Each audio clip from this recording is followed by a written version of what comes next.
I reached in and felt around the bottom. Cold steel met my hand, and I sighed with relief as I brought out the lockbox that contained important documents, some valuables, and a handgun. After swiftly inputting the correct combination, I sighed once again with relief as the familiar sight of the box's contents greeted me.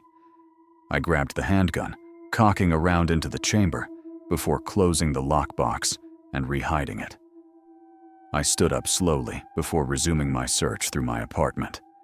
I went room to room, checking every space big enough to hide a human. Each room was a mess, but thankfully vacant. After checking the hall closet, another thought struck me. Where was Buster? Beep? Buster, my adorable little dachshund, was nowhere to be seen.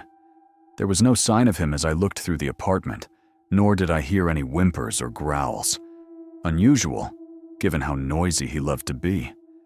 Surely he would have made a racket if there were an intruder in the apartment.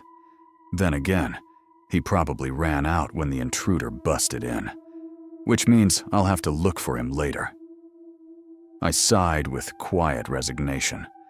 My home was broken into and ransacked, and now my dog was missing.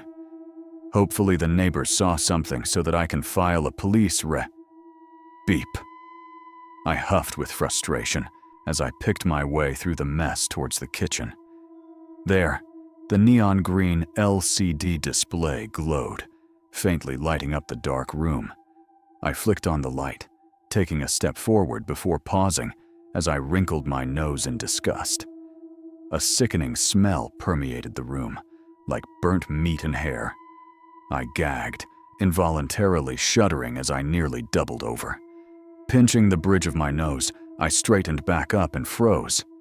There awaited the microwave, a single sheet of copy paper taped over the door's window. Written on it in scrawled block letters was the phrase, "Stupid dog wouldn't shut up."